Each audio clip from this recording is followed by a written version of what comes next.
네, 우리나라와 미국이 한반도 사드 배치를 위한 본격적인 협상에 들어간 가운데 북한은 선제 공격까지 거론하면서 위협의 수위를 높이고 있습니다. 긴박하게 돌아가는 한반도 상황 전문가와 함께 짚어보겠습니다. 김주환 YTN 정치안보 전문기자, 양욱 한국 국방안보 포럼 연구위원 나오셨습니다. 안녕하세요. 예, 안녕하십니까. 예, 먼저 한미 간의 사드 배치 문제부터 짚어보겠는데요. 오늘 이제 사드 배치를 위한 약정 체결이 이루어졌습니다. 네. 어떤 의미로 봐야 될까요?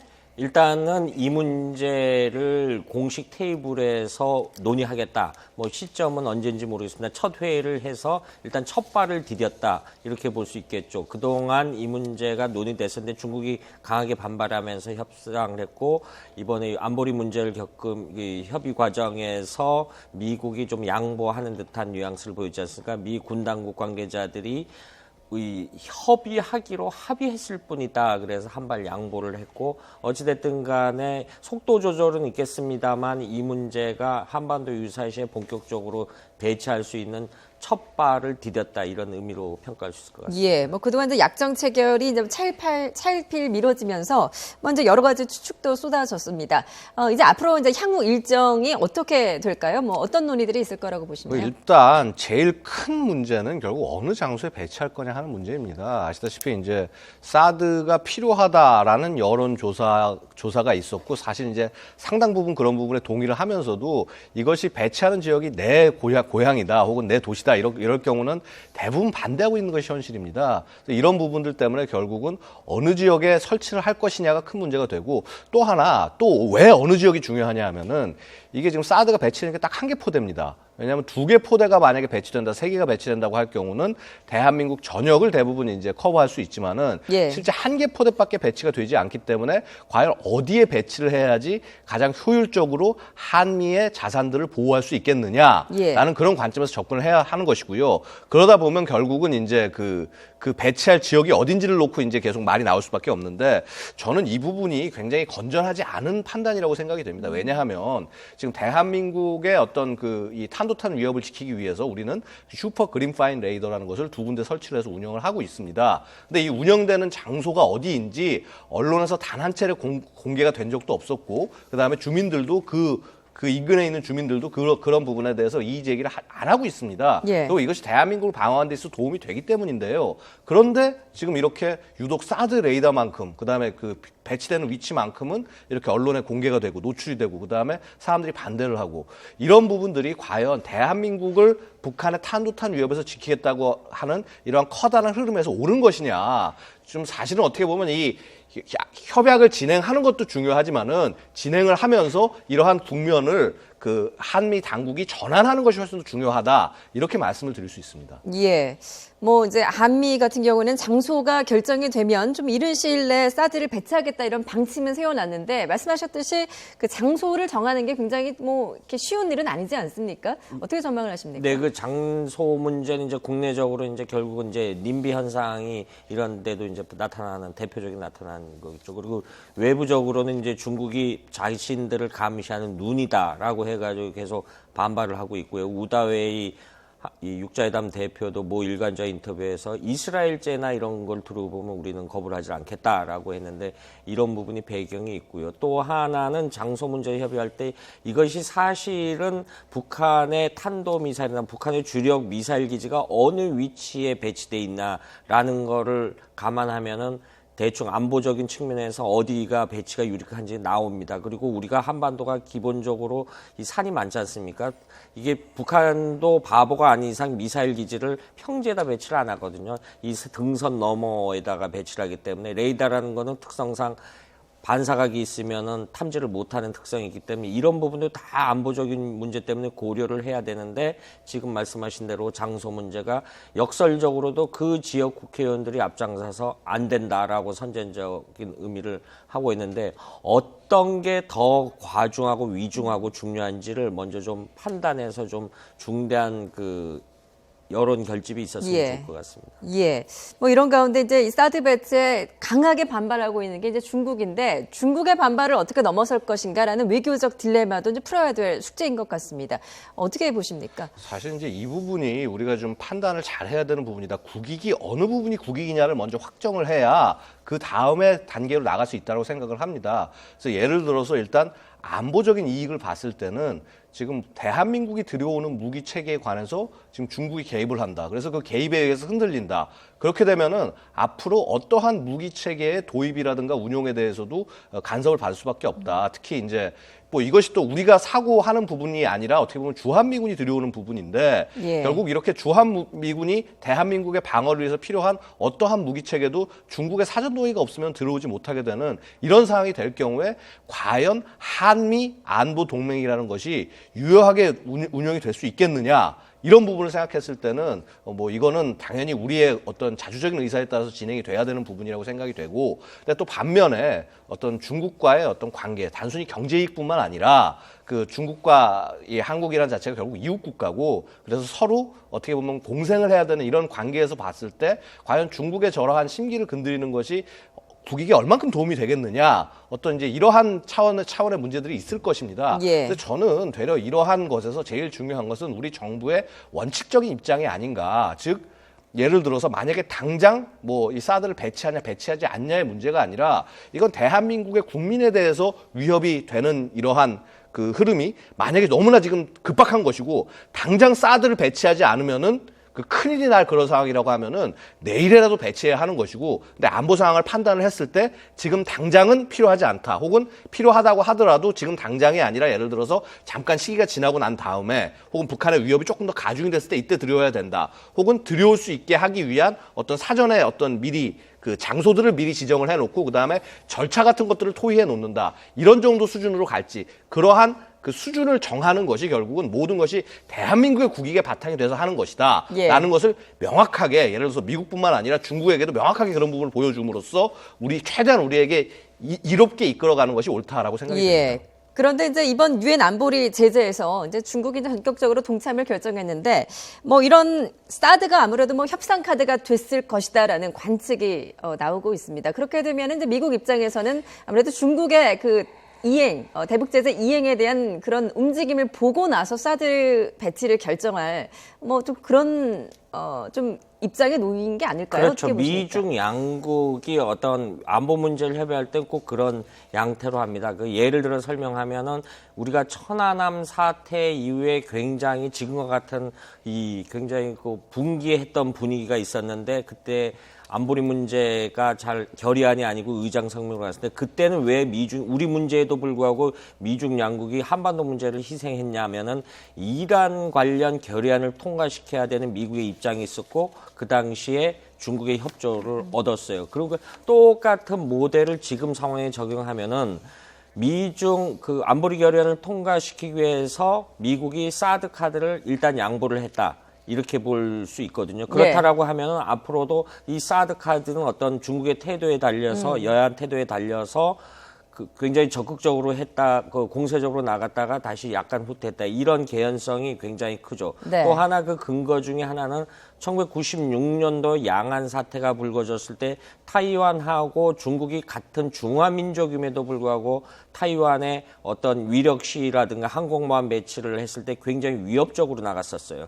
그때 그러니까 위협적으로 나가니까 그리고 타이완이 진짜 미국산 무기들을 많이 배치했을 때 중국이 주춤한 적이 있었습니다. 결국은 안보 문제는 자위권이 가장 우선시 되는데 그것이 중국 입장에서는 자신들의 안보 딜레마를 초래한다라는 부분이 있기 때문에 중국이 앞으로 어떠한 태도를 보이냐에 따라서 이 사드 카드가 굉장히 공세적으로 공론화됐다가 다시 줄어들었다 이런 일을 반복할 개연성이 굉장히 높다고 볼 수 있겠습니다. 예.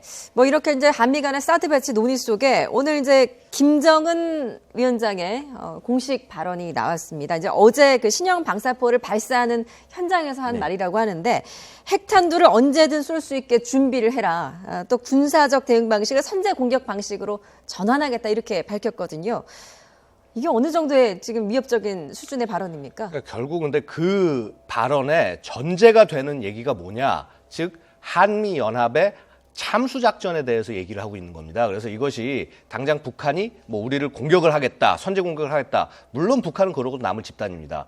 그러나 결국 이 맥락에서 우리가 중요한 것은 북한이 그만큼 이 한미 연합의 참수 작전, 그 다음에 이번에 연합훈련을 하면 굉장히 대규모로 일어나지 않습니까? 그다음에 심지어는 해병대가 내륙 진격까지 하는 훈련까지 하겠다 이런 네. 내용들을 하고 있는데 이 부분에 대해서 북한이 굉장히 경계를 하고 그다음에 이렇게 엄포를 함으로써 혹시라도 만에 하나 우리를 건드릴 것 같으면 우리는 공격을 할 수 있다라는 예. 그러한 어떤 사전 차단적인 의미다 이렇게 볼 수가 있습니다. 특히 북한의 경우 특히 이제 이러한 과연 이제 핵탄두를 어느 정도로 그럼 실질적으로 운용을 할 수 있느냐 이런 문제가 될 수가 있는데 미국이라는 관점에서 봤을 때 북한의 핵탄두는 그닥 의미가 아직은 없을 수가 있습니다. 왜냐하면 네. ICBM 자체가 완벽하게 개발된 것도 아니고 그다음에 이런 북한이 지금 얘기하고 있는 은하와 같은 ICBM의 이 핵을 소형화 경량화해서 탑재할 수 있느냐 이 부분도 아직 검증된 바가 없는데 예. 그럼에도 불구하고 대한민국은 전혀 상황이 틀리다.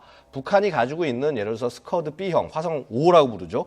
여기에는 거의 1톤 정도의 탄두를 장착을 할 수가 있고요. 그렇다고 한다면 이거는 대한민국 충분히 공격할 수 있는 그런 능력을 가진 것이다. 그런 부분에서 봤을 때 북한의 핵 어떤 이런 발언들 자체가 결국 우리의 이거는 결국 대한민국에 대한 직접적인 어떤 위협이라고 볼 수가 있는 것이고요. 예. 그래서 이런 부분에서 어떻게 보면 지금 북한이 이 대한민국에 사드를 도입하라고 되려 이런 지금 강요를 하고 있는 이런 상황이 아니겠나 이렇게 생각할 수 그런데 있겠습니다. 이제 저는 좀 약간 전술적인 측면에서 반대 의견을 필요하고 있는데 김정은이 핵탄두를 이메일 시간에 언제든 쏠 수 준비했을 때 이거는 기술적인 면에서 저 신형 방사포가 구 모델이 2개 있습니다. 러시아제 스메르치라는 모델이 있고요. 중국산 WS-1B라는 모델이 있는데 이 구 모델에는 이 군사 강국들은 전술 핵탄두를 저 기종에 장착이 가능합니다. 그렇다라고 하면은 이 구 모델 이 기술을 북한이 도입을 하면서 기술력을 확보를 하면서 물론 소형 핵탄두 문제에 우리가 너무 지금 1톤 미만의 거기에 개념을 한정시켜서 볼 것이 아니라 구 모델의 과거 러시아나 중국은 가능하기 때문에 어떤 형태로든 핵탄두가 아닐지언정 화생방 탄두를 달아도 날아갈 수 있다라는 의미거든요. 예. 이런 부분에 대해서 굉장히 위협적인 발언이고 실제 저 부분에 대해서 우리가 좀 허언이다, 무시한다, 아무것도 아니다 이렇게 하기는 너무 좀 예. 과소평가해서 곤란한 것 같습니다. 예, 과소평가하기에는 좀 곤란한 위협적인 발언이다라는 평가를 해주셨는데 지금 어제 이제 동해상으로 발사한 단거리 미사일이 신형 방사포라고 하지 않습니까? 이게 지금 어느 정도 위력을 갖고 있고 또 이 사정거리가 어느 정도 되나요? 쉽게 설명을 좀 보죠. 저희가 이 상암동 스튜디오에서 인천시청까지가 35km밖에 안 됩니다. 그리고 서울시청에서 경부고속도로를 따라 대전까지가 150km밖에 안 됩니다. 예. 그런데 그 구역 내에 대한민국의 국민의 50%가 거주를 하고 있습니다. 멀리 보내는 것이 의미가 있는 게 아니라 200km까지 보낸다라고 하면은 그 이내는 사정권에 든다라고 합니다. 이 방소포는 기존 미사일 체계하고 달리 미사일은 어떤 예. 정밀 타격을 요하지만 이거는 굉장히 민간인 거주 지역에다가 집중 발사를 해서 공포함을 극대화시킬 수 있는 그런 비대칭 무기 체계거든요. 그리고 네. 또 하나 미사일에 비해서 비용이 한 10분의 1 가격밖에 안 된다라고 합니다. 지금 예. 러시아나 중국산에 비교를 해서 봤을 때요. 그리고 기존의 휴전선 일대에 북한이 600에서 1,500문가량의 방사포를 수도권을 향해서 집중 배치시켜 놓고 있고 저렇게 되면 저 방사포가 또 위험한 것이 발사해서 목표 지점까지 5분 이내에 도달을 한다라고 합니다.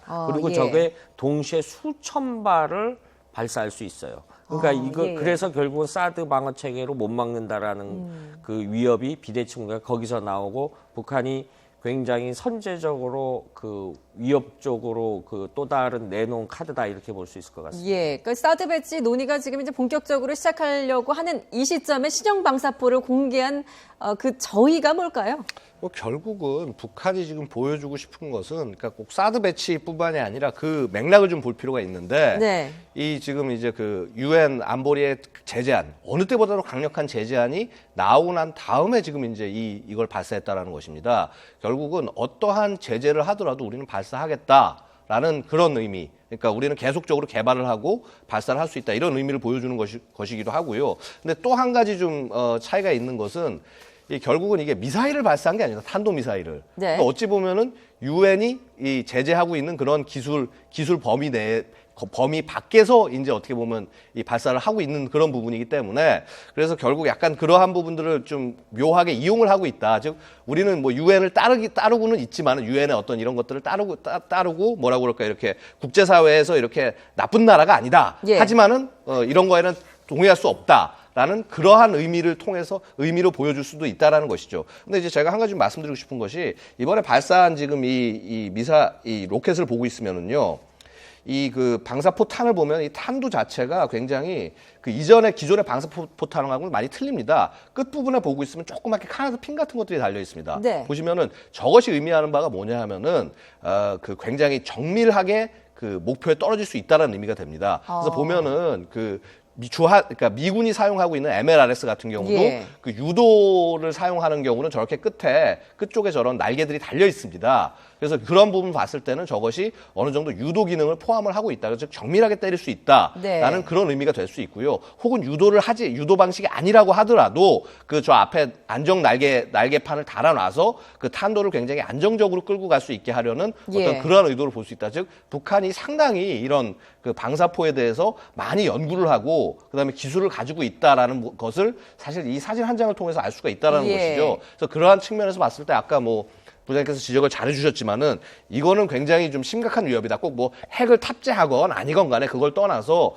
실제 보면은 이런 방사포가 위험한 것이 뭐냐면은 보통 탄도미사일 같은 경우에는 이렇게 뭐 액체 연료 같은 걸 해서 뭐 산화제나 이제 연료를 집어넣고 막 이런 과정들이 준비하는 과정들도 있고 준비해놓고 난 다음에 그 예를 들어서 한 달이라든가 기간 내에 쏴야 되는 어떤 그런 문제가 있는데 이런 방사포탄 같은 경우는 그야말로 원하면 원할 때마다 곧바로 꺼내서 쏠 수가 있기 때문에 이러한 측면에서 굉장히 좀 위협이 될 수 있다라고 보여지고요. 예. 그래서 근데 또 한 가지 또 차이가 나는 것이 보면은 지난 10월에 공개됐던 그 이 300mm 사진과 이번에 공개된 사진이 자세히 보시면 틀립니다. 그 발사대 부분이 좀 차이가 보이는데요. 이런 차이가 보이는 걸 봤을 때 북한 이 시스템을 과연 100% 완벽하게 실전 배치를 한 것이냐 이 부분에 대해서는 조금 좀 약간 해석의 여지가 있다. 물론 여러 차례 시험 발사를 하고 그 다른 데서 운용을 할 수는 있긴 있지만은 북한이 계속적으로 이것을 성능을 안정시키기 위해서 개량을 하고 있구나라고 예. 하는 측면을 우리가 알 수 있다는 것입니다. 지금 저 탄두 모형만 보면요. 소련이 했던 앞서 설명드린 스메리치 미사일 그 탄두와 너무나 흡사합니다. 너무나 흡사하다는 것이 이제 저것이 또 다른 위험 요인이냐면 구소련 이제 저기도 이제 탄두 관이 한 12개 정도 되는데 저기 집속탄, 자탄이라 그러죠. 1.4kg짜리 그 저 한 발에 최소 70여 발에서 72발 정도, 구소련 같은 경우는 한 72발 정도 자탄이 들어간다고 하는데 저것이 날아가다가 목표물 근처에 와서 분산을 하죠. 우리 이걸 이제 분산탄이라고 하는데 그럼 살상 반격이 굉장히 커지죠. 네. 전형적으로 저거는 군사 시설을 타격하는 무기가 아니고 예. 인명살사용이라는 데 문제가 심각성이 있는 거죠. 예, 지금 여기서 이제 문제는 우리가 저 신형 방사포를 대응할 만한 무기 체계가 있느냐 하는 부분인데요. 그 부분에 대해서는 좀 어떻게 평가를 하십니까? 현재로서는 우리가 뭐 천무라는 무기 체계가 비슷한 형태의 무기 체계가 있습니다. 그런데 그것이 이제 80km. 문제는 지금 보다시피 트럭이지 않습니까? 고정 목표물이 아니라는 거죠. 트럭이라는 것은 아무 때나 이동하다가 세워놓고 발사를 할 수 있기 때문에 예. 이런 데 대한 위협이 굉장히 높다는 데 심각성이 있는 거죠. 예, 알겠습니다. 지금까지 김주환 YTN 정치안보 전문기자, 양욱 한국국방안보포럼 연구위원이었습니다. 잘 들었습니다.